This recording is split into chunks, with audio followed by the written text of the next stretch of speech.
Well, it is the biggest single-day sporting event in West Michigan. The Fifth Third Riverbank Run returns for a 39th year this coming Saturday.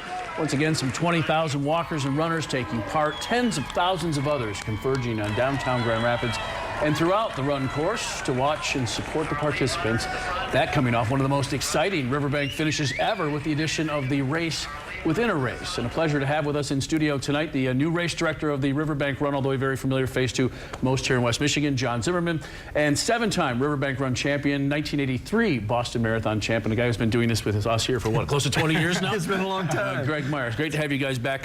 First of all, let's begin with the race within the race. I mean, that really added an entire new element, and obviously it's back for good reason. Yeah, absolutely, and I believe it was your idea to add this element, which was very exciting. We pushed for a couple of years to try to get that.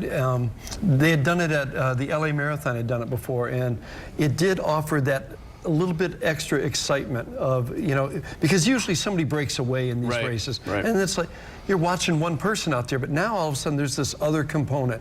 Can she stay ahead? And the athletes loved it. I mean, Lindsay Scherf, who lost in the last block and a half, loved it.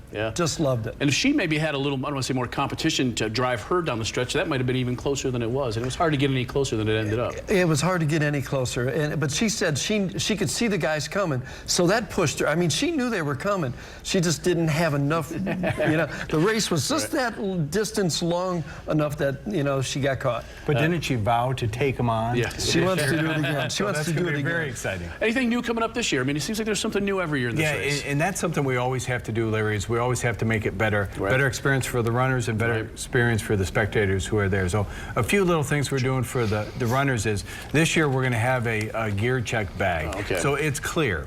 So when you go pick up your numbers at the Sports and Fitness Expo on Friday night, the night before, we're going to give you this bag. So when you come back the next day, make sure that all your gear is in this bag. So I mean, all the big races are doing this stuff, and that's something that it's unfortunate, but it's just the way the world is. It is, you know, and it still makes it a nice, clean, and easy process too if you plan ahead and do that. The other thing we have several apps that are extremely cool that we're doing, and so this is an app really for the runner and for the.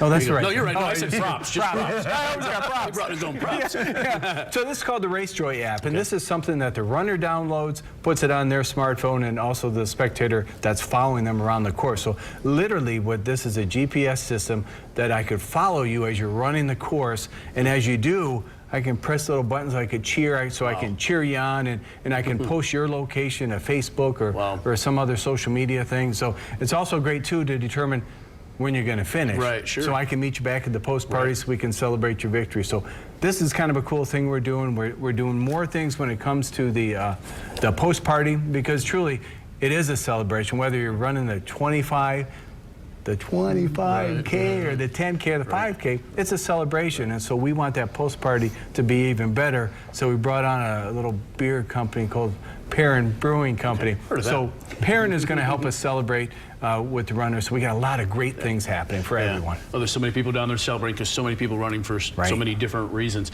As far as the elite field goes, Greg, is it difficult in a Olympic year? Does that change anything? Always is a challenge in Olympic years. So it becomes a little bit leaner than you would generally see. But we're very fortunate this year. We've got some really good athletes up at the top end. We've got last year's winner, Jared Ward, coming back against the previous year's winner, Krista Landry, who just beat him in the half marathon U.S. championships about a month ago. So both of those guys are coming in ready to go. And Jared Ward is actually on our Olympic team for this year for the marathon. Just made that back in February. So we're excited to have him here. And Lindsay Scherf is back, and she's going to be going up against Elifine Bolton, who is running her first U.S. championship as a U.S. citizen. So she just became like, she's all excited. You know, she's sending us emails, I'm in. You know? So it will be a great race up front. And I think hopefully those two will push each other to make it tough on the men to catch them. Yeah, as we talk about, so many people run for different reasons. Sometimes people get lost in the fact that it is the 25K U.S. National Championship race. And we've had, I mean, some really good competition in those races with U.S. guys, especially of late here. Yeah, we have. And I think, you know, some of it is the Kenyans have sort of branched off and gone in different directions at times. Although we do see we've got some decent Kenyans in the 5 and 10K. But I think our focus over the last few years has been that U.S. Championship. It's been really what is our bread and butter, and what nationally we're known for is the U.S. Championship. So they see us as this great race with a championship component to it. Yeah, it's been a ton of fun. John, obviously partnering with Wood TV, not to pat us on the back, but they do a great job. The morning crew.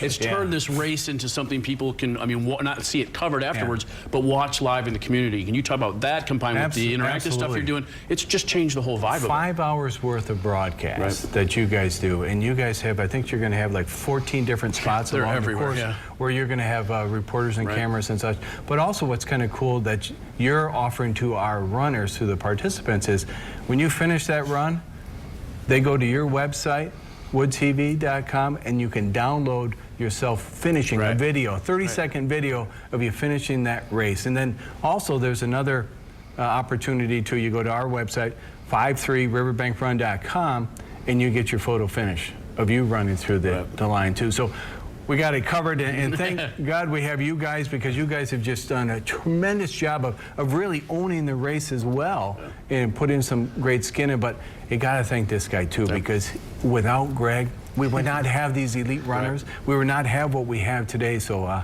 you know, thanks to all you guys. I mean, this is awesome stuff. And I think that's really what makes it such a great event, is you got the average Joe like me can go out and do a 5K if they want. Yet we have the top runners in the country and some elite runners from across the world. And to say that you're running with them, you know, in a race with those elite runners, that's pretty cool. And this year you've got Dathan Ritzenheim again on your broadcast that morning. And I keep teasing him that he's ducking the race. You know, he's hiding behind the TV camera. We can stick Greg on there, Dathan. Why didn't you volunteer so quickly to be on the newscast? I'll do TV.